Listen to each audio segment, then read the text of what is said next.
Hi, this is Usha. Welcome to Rathod's IAS classes. Today in this lecture, we are going to discuss about the citizenship.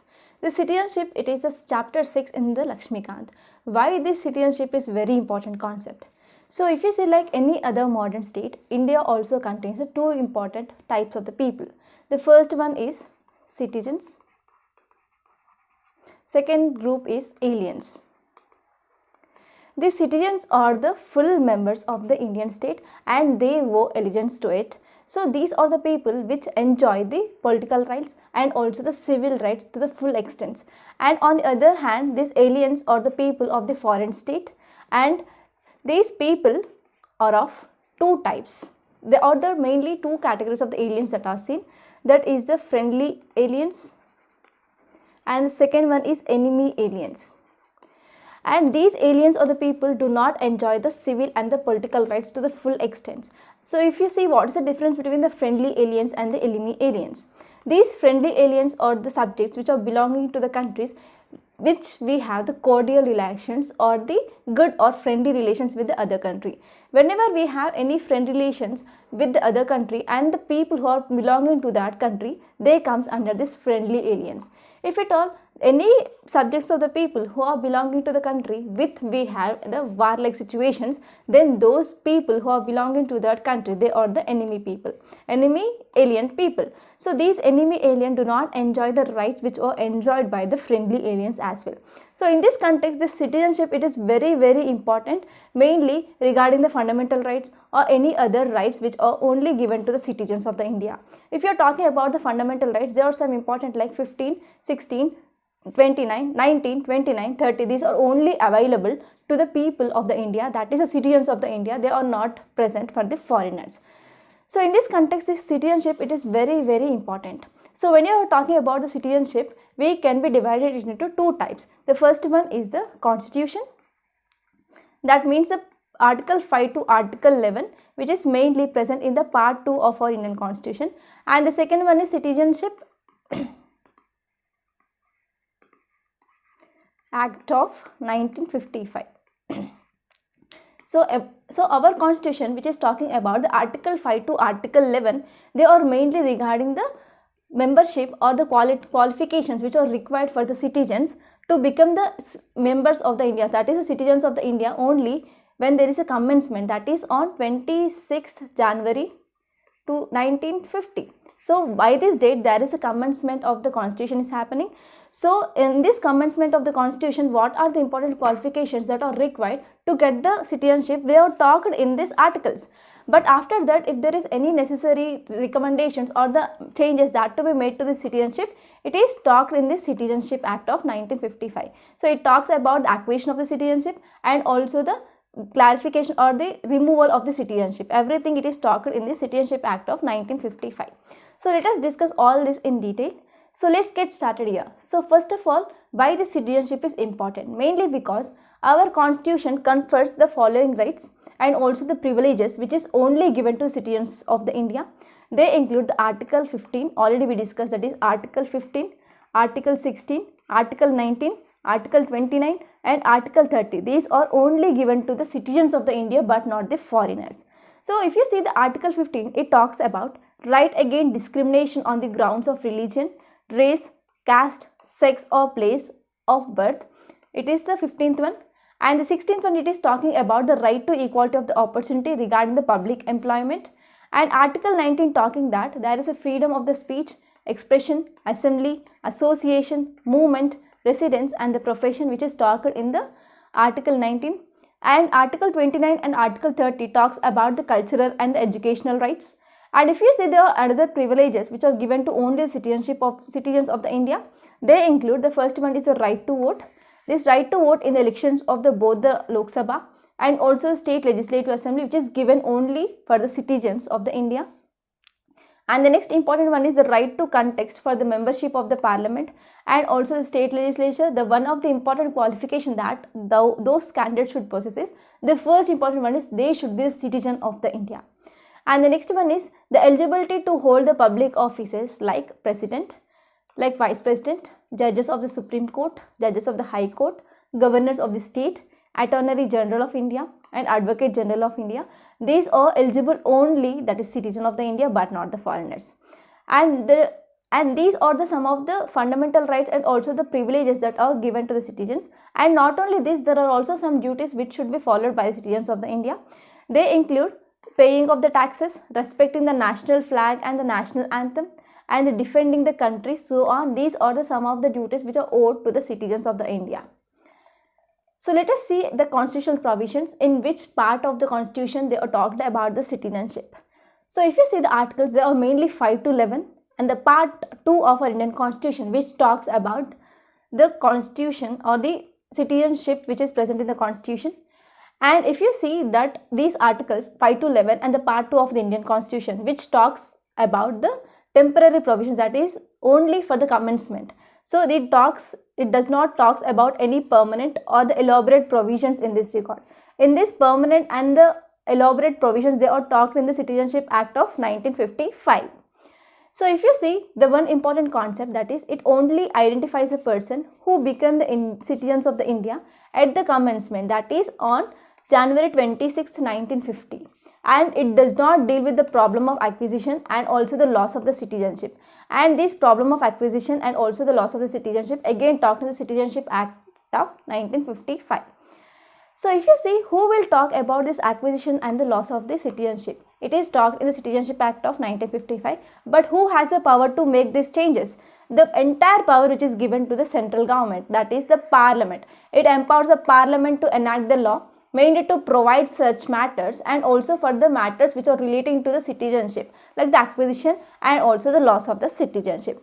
So this is the one of the important example that shows in the India we have the federal structure with the unitary bias. So we see there is a parliament have the total power of the changing or the amending regarding the citizenship, mainly regarding the acquisition and also the loss of the citizenship. It is not present in the constitution. So we see the federal characters with the unitary bias, that is example that is seen here. So if you see, accordingly the parliament has enacted the Citizenship Act of 1955, which has been amended from the time to time. So we see about 8 times this act was amended, and recently we saw there is an amendment happened in the year 2019. And in this recent amendment of the Citizenship Act of 2019, it talked that there is a citizenship which we provided for the illegal migrants of the 6 communities which are coming from the other countries except the Bangladesh and the Pakistan. Okay. In this act, it also says that it is except the Muslims. So there is a discrimination based on the religion is also seen here. So there are some controversies that are seen in this act as well. So please refer this. This is important for the prelims point of view.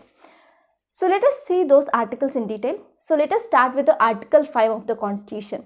Article 5 of the Indian Constitution, it says a person who had his domicile in India and also fulfilled any one of these 3 conditions, according to this, born in India. It is talking about the who or the persons who are born in India. That means a just solely. That means a soil, theory of the soil. If they are born in this soil, they will be citizens of the India. So let us see those 3 conditions. The first one is if either of his parents was born in India. This is the first one. And the second one is if he has been ordinarily resident in India for the 5 years immediately before the commencement of the constitution, that is before 26 January 1950, if at all the 5 years he was staying in the India, then he will become the citizen of the India according to this Article 5. So you have to remember Article 5, it is talking about the citizenship mainly through the birth. And the second one, it is talking about the migration. It is migration from the Pakistan to the India. So if at all any person who is migrated to India from the Pakistan, his parents or any one of his grandparents who was born in the undivided India also fulfill the 2 conditions. Like you have to remember the date here. Why date? Because there was a Constitution Amendment Act which is made in this Citizenship Amendment Act of 1955, mainly in the 1986. Okay, so here the date is mentioned, it is 1986. So we are going to see about those amendments later on. So let's keep it here. So if you see the first statement, it says that if he migrated to India before July 1948, he had been the ordinary resident in India since the date of his migration, then he will become the Indian citizen. And if he migrated after July 1948. He had been registered as citizen of the India, but he should stay 6 months in the India. So the first one is, whenever any person who migrated from the Pakistan to India before July 1948, there will be nothing will be there, he will get citizenship. But after, if at all any condition, that if the person who is migrated on July 1948 or after July 1948, he should satisfy one condition, that he should be the resident in the India for the 6 months, okay, preceding the date of the application for the citizenship. It is Article 6, and Article 7, it is talking about the reverse migration. For example, the person migrated from India to Pakistan and he again came from the Pakistan to India. That is, it is talking about the reverse migration. So this Article 7, it is talking about the reverse migration. So in this reverse migration also, there is a condition, he may get the citizenship of the India. So if at all, he have to satisfy some things. So for this, if he is a resident of the India for the 6 months preceding the dates of the application for the registration, that means before March 1, 1947, if he is returned to the India from the Pakistan, then he will get the citizenship of the India. And the next important article is Article 8. Article 8 talks about the ordinarily residing outside. That means it is talking about the persons of the Indian origin. So it also called as the overseas Indians as well. For these citizens, mainly whose parents or the grandparents who were born in the undivided India, they can also become the citizens of the India. It is talking about the Article 8. So to get that citizenship for these persons of the Indian origin or the overseas Indians, there should be some procedure that should be followed. They should be registered as the citizens of the India, mainly by the diplomatic or the consular representative of the India. Then he will get the citizenship. It is Article 8. So let us see the Article 9. Article 9, Article 10 and Article 11, they are talking about the negative things. So if you see the Article 9, no person shall be the citizen of the India to be deemed to the citizenship of the India if he is voluntarily acquired the citizenship of the any foreign state. For example, if a person A is there, a person who got the citizenship in India and he went to another country, and in that country also he acquired the citizenship of that country. So in this case, this person will have the citizenship of the India and also citizenship of that country. That means there is a dual citizenship. For example, if you see in India, there is no dual citizenship. We already studied in the salient feature of the constitution that we have only single citizenship. So according to the Article 19, India have the single citizenship but does not accept the dual citizenship. For example, if any person who adopted voluntarily the citizenship of another country, the citizenship of the India will cease to exist. That means it stops. So if you see the Article 9, it talks about there is no dual citizenship in India, only we follow the single citizenship. So this is very important prelims point of view, where there is in which article Indian Constitution which talks about there is no dual citizenship, that is Article 9 of the Indian Constitution. And let us see the Article 10. Article 10 says, every person who is deemed to be citizen of the India shall continue to be such citizen subject to the provisions of any law made by the Parliament. If at all any person who acquired the citizenship of the India, he will subject to the provisions of the any law which is made by the Parliament. If at all the Parliament brings any law, this law will be acted on this person irrespective of his residence. And next important one is a Parliament shall have the power to make any provision with respect to acquisition and also the termination of the citizenship and all other matters which are relating to the citizenship. So if you see this Article 11, it is giving the enormous and large amount of the powers to the Parliament to make the any laws which is regarding the acquisition and also the termination of the citizenship. So in this context, which are the articles which are important? Article 9 of the Indian Constitution, Article 8 which is talking about the overseas citizenship of the India, and Article 11 which is empowering the Parliament to make any laws regarding the termination and also the acquisition of the citizenship. So let us see the Citizenship Act of 1955. If you see this Citizenship Act of 1955 which provides the acquisition and also the loss of the citizenship after the commencement of the Constitution.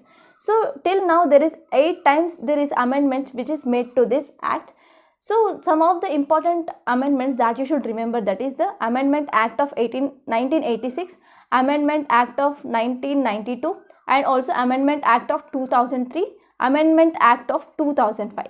So if you see there is an Amendment Act of 1986. Through this 86, there was a one important thing that was changed in the acquisition regarding the birth. So till now, till 1986, if at all any of the parent which is if at all any of the person who is born on the soil of the India, he will acquire the citizenship of the India.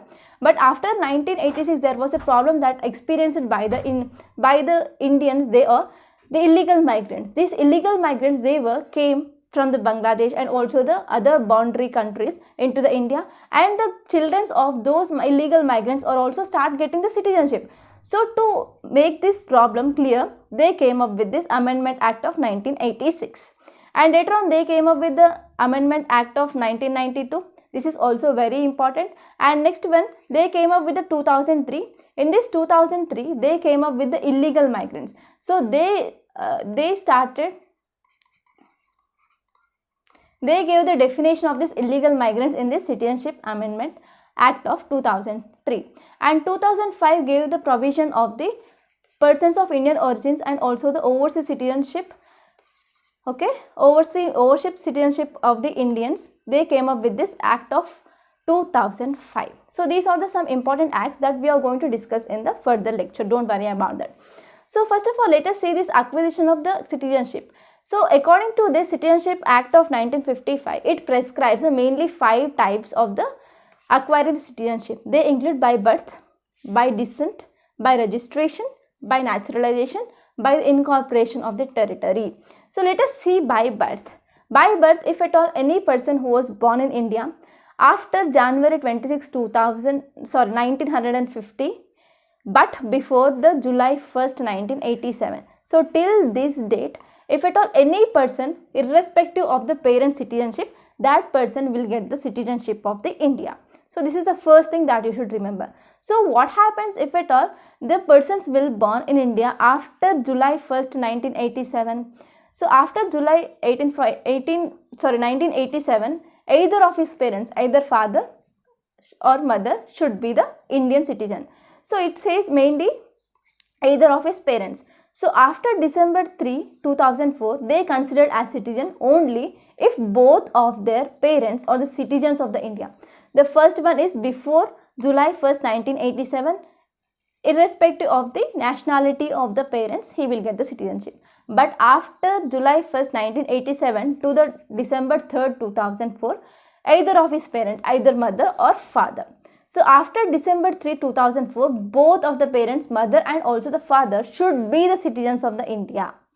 Or there is one more thing after this December 3rd, 2004, that is one of whose parents who may be a citizen and either mother or the father should be the citizen, but the second parent should not be the illegal migrant. So there is addition of the illegal migrant in the Act of 2003, that is the Amendment Act of 2003. They acted the illegal migrant. So from December 3, 2004, there is also said that should not be a illegal migrant.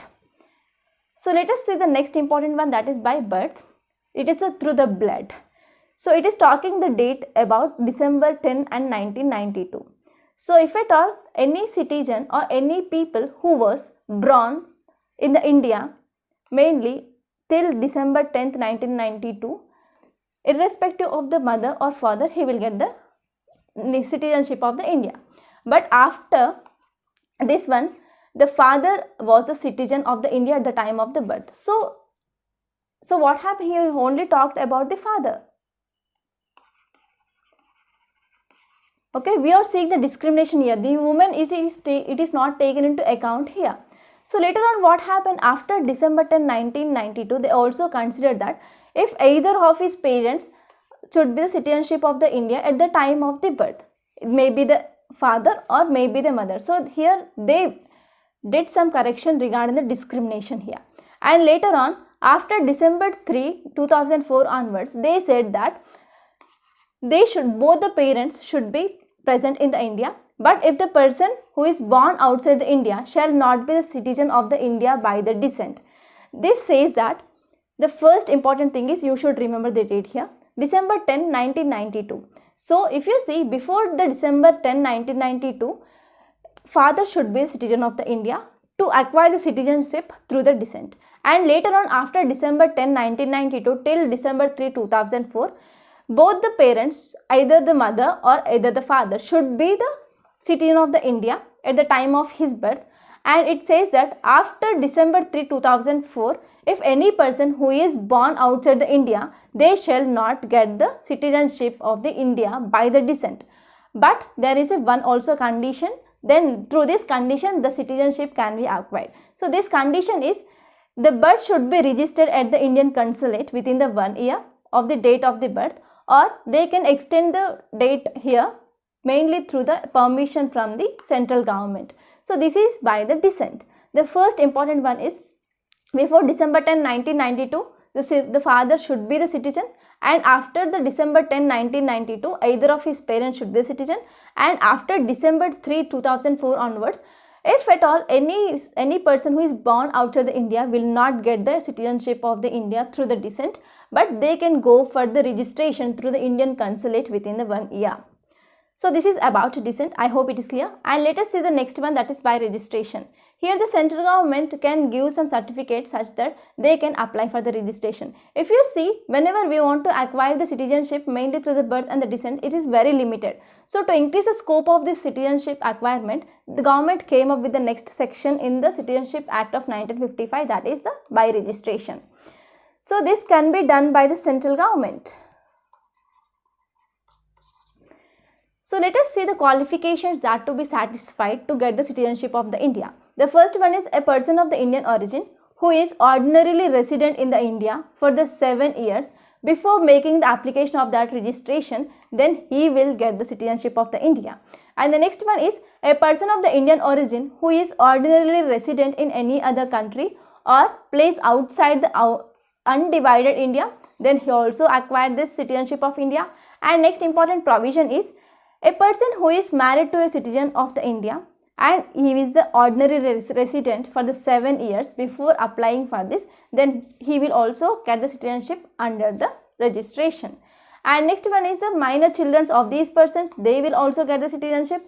And the next one is any person who has a full age and also the capacity whose parents are registered as the citizens of the India, they will also get the registration or the citizenship through the registration.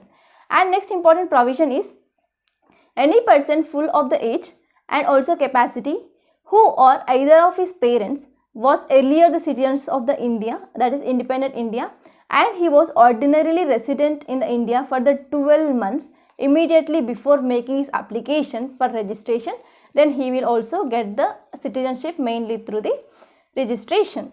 And the next important one is, it is talking about the overseas citizen of the India card holder for the 5 years, then he will also get the citizenship. And the next important section of the Citizenship Act of 1955 talks about acquisition of the citizenship mainly through this naturalization. So in this naturalization, one important thing that is added, that it should not be the illegal migrant. Okay. So what is an illegal migrant first? Whenever there are any other foreigners who came into the India without any valid documents, or if they came to the India mainly through the documents, that is a visa or the passport, and they are present in the India after the time also, then those are considered as the illegal migrants. So if you see, to acquire the citizenship mainly through this naturalization, they have to qualify some conditions. Those qualifications include, the first one is that he is not subject or the citizen of any country where the citizens of the India, they are prevented from becoming the citizens of that country by the naturalization. For example, there is a person who is an Indian who went to the country A, and this country is not providing the citizenship of that country by the naturalization. If at all any person from that country came to the India and he want to acquire the citizenship of the India, he is not allowed. Okay. And the second important provision is, if he undertakes to renounce the citizenship of that country in the event of his application for the Indian citizenship being accepted.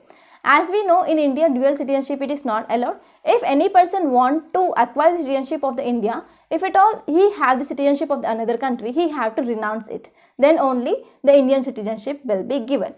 And the next one is, any person who is residing in India or being in the services of the government of the India throughout the period of the 12 months immediately the preceding the date of the application, then he will be provided the citizenship of the India mainly through naturalization.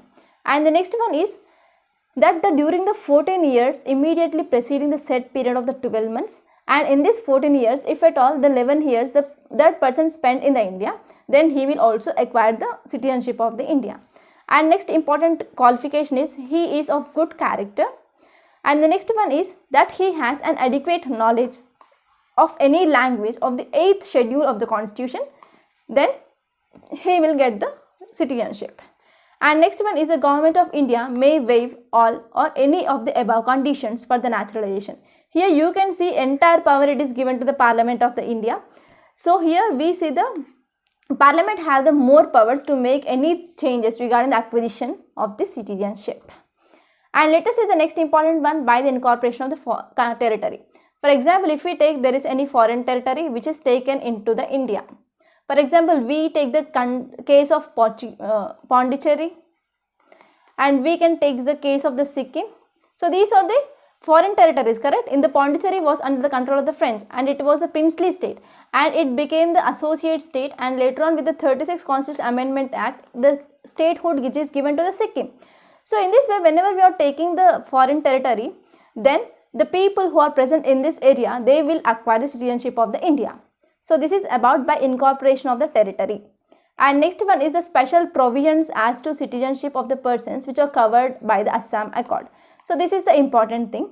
So if you see, there are two conditions that you should satisfy in the Assam Accord. The first one is all the persons of the Indian origin who came to the Assam before January 1st, 1966 from the Bangladesh, they will get the citizenship. So this is the first thing.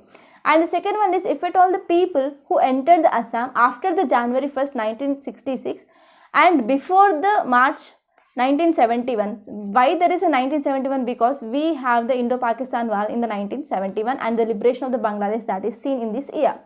So after the liberation of the Bangladesh, whenever the people who entered the India, mainly to the Bangladesh, they are called as illegal migrants.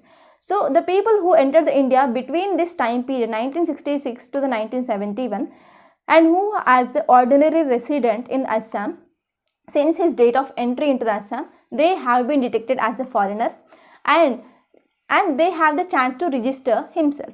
And after the registration, the time period will be 10 years.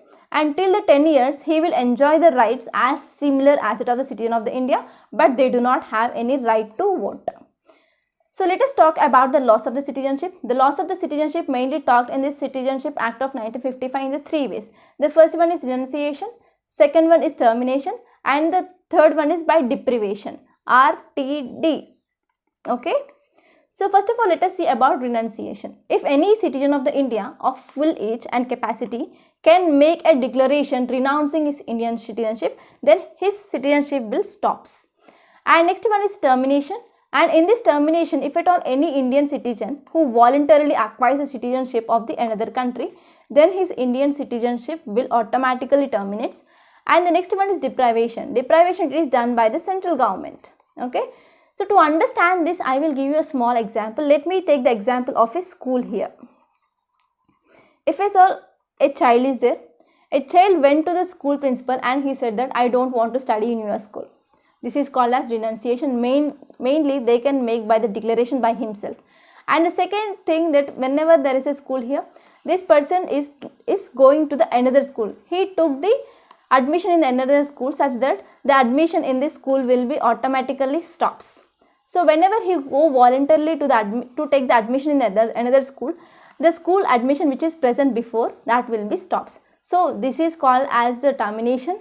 And the third important one is due to the some things, the principal of the school may remove or cancel the admission of the student. It is called as deprivation. I hope it is clear now. So if you see by deprivation, a citizen who has obtained citizenship mainly by the fraud things, or he may show disloyalty to the Constitution of the India, or the citizen has unlawfully traded or communicated with the enemy during the war, and also citizen has within the 5 years after the registration or the naturalization has been imprisoned in the country for the 2 years, so he will lose the citizenship. And the next one is the citizen has been ordinarily resident out of the India for this continuously for the 7 years, then he will lose the citizenship of the India.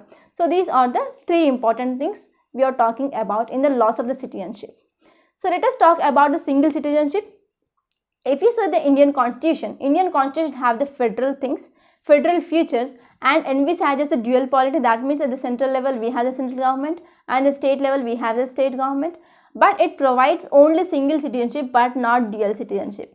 So if you see other federal countries like USA and Switzerland, we see there is a double citizenship. To understand this dual citizenship, if at all any person who is present in the USA, that person not only a citizen of the USA, but also that person will possess the particular state citizenship as well. So in this way we see there is a citizenship of the center and the state. So this kind of the citizenship, it is called dual citizenship, mainly seen in the federal states like the Switzerland and also USA. But in India we follow the single citizenship, the citizenship of India, that's it. So let us see the next concept, that is the overseas citizenship of India. The first time the provision of the acquisition of the overseas citizens of India mainly done in the Amendment Act of 2003, and it expanded the scope of this granting of the citizenship for the OCIs, that is overseas citizenship of the India, and also the persons of the Indian origin, mainly made through the Citizenship Amendment Act of 2005. And in this amendment also the citizenship which will be not given to the persons of the Indian origin and also the OCIs, mainly for the people who belong to the Pakistan and the Bangladesh, because they are the enemy aliens at that time. And the next one is, it must be noted here that OCIs are not actually dual citizenship. So we already studied about the Article 9, that is we are talking about the single citizenship. India, we do not accept the dual citizenship. So if at all we are providing the OCIs, that means we are not providing the dual citizenship to those persons. Okay, so according to this Citizenship Amendment Act of 2015, it again modified the provisions of this OCI in the Principal Act, and OCIs it is renamed as the Overseas Citizens of India Card Holder, by merging these two schemes, that is persons of Indian origin and also the OCI. So in 2015 we came up with the Overseas Citizen of India Card Holder, mainly by merging of the people of Indian origin and also the OCI card scheme. So if you are talking about this registration of the overseas citizen of the India card holder, this entire topic which we are going to discuss now, it is purely based on the memory. Okay, you have to revise number of times to memorize this, okay, to remember all these things.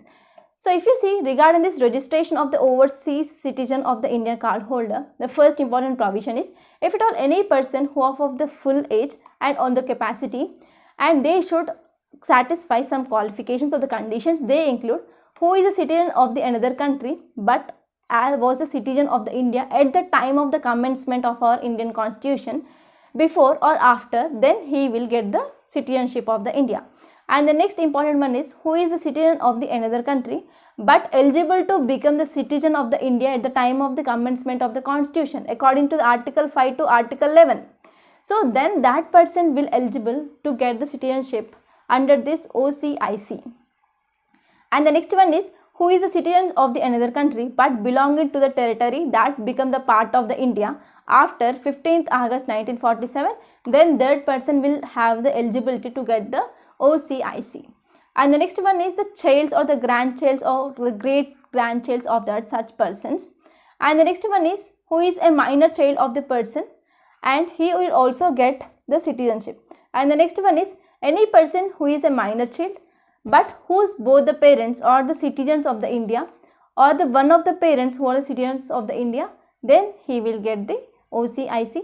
And the next important one is spouse of a foreign origin of the citizen of the India, or the spouse of the foreign origin of an overseas citizen of the Indian card holder, and whose marriage has been registered and subsisted for the continuous period not less than the 2 years immediately after presentation of the application, then those spouse also get the Indian citizenship. And the next one is, the central government may specify the date from which the existing persons of the Indian card holders shall be deemed to the overseas citizens of the Indian card holders. So in this context also the central government will have the full power regarding the acquisition of the citizenship, as we know. And the next one is, the central government may, if satisfied the special circumstances that exist after recording the circumstances in writing and registering a person as an overseas citizen of the Indian card holder. That means here again the central government should have to be satisfied certain circumstances such that they will get the citizenship of the India. And the next important topic, that is about the conferment of the rights on the overseas citizen and the Indian card holder. So these include, the first one is, an overseas citizen of the India card holder, he shall entitled to such rights as they are prescribed by the central government. Again there is a central government power that is seen, central government domination that is seen here.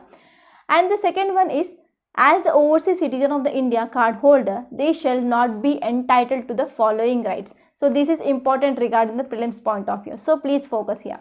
So what are the important rights that are not given to this OCICs? The first one is, they shall not be entitled right to equality, that is talked in the Article 14 to Article 18 of our Indian Constitution.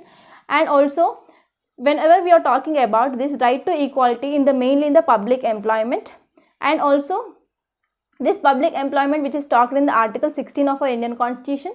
And the next one is, they shall not be eligible for the elections as the president, as the vice president, as the judges of the Supreme Court, as the judges of the High Court, and also they shall not be entitled to registration as a voter as well.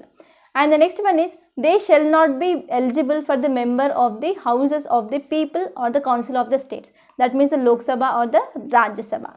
And the next one is, they shall not be eligible for the members of the state legislative assembly or the state legislative council in the state level as well. And the next important one is, they shall not be eligible for the appointment to the public services and the post with the connections in the affairs regarding the union or any state. Okay, so these are the some of the entitlements which are not present to this OCICs. And the next one is the renunciation of the overseas citizen of the India card holders. The first one is, if any overseas citizen of the India card holder who make in a prescribed manner any declaration as that is the same as that of this loss of the citizenship through the declaration, it is also applicable here.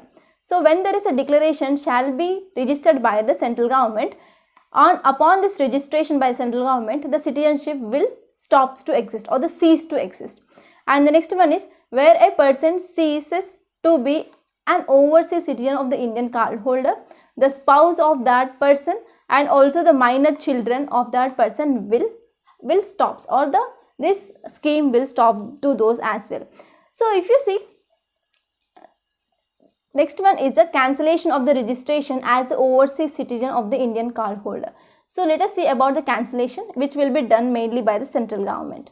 Here the central government may have the power to cancel the registration of a person as an overseas citizen of the Indian card holder if it is satisfies some conditions. Those conditions include, the first one is the registration as an overseas citizen of the India card holder which was obtained by the means of the fraud, by the means of the false representation or the concealment of any other material fact. So these are the conditions that should be satisfied. And the second one is, the overseas citizen of the India card holder, they should have shown any disaffection towards the Constitution of the India. Then in this case also this registration will be cancelled.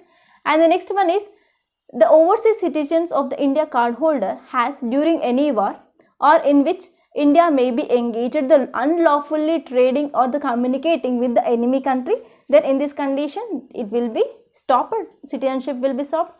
And the next one is, the overseas citizens of the India card holder has within 5 years after the registration which have been sentenced to imprisonment of the 2 years, then the registration will be cancelled. And the next one is, if it is necessary so to do in the interest of the sovereignty of the India and also integrity of India and the security of India, and with regarding the friendly relations with the other countries regarding the India, and also in the interest of the general public, if it is required to cancel that citizenship, then central government will do this. And the next one is the marriage of this overseas citizen India card holder, also important. So whenever we know the spouse of this overseas citizen of India will also get the citizenship of the India. So whenever there is a dissolved by the competent court of law, whenever there is a divorce happen, then that spouse will also loses the citizenship. And if it has not been dissolved but there is a subsistence of such marriage and he has solemnized a marriage with any other person, and in this condition also the citizenship of those both will be lost. So by this we concluding today. I hope you enjoyed this lecture. Thank you so much. Please subscribe to my channel. Please like, comment and share my videos. Thank you.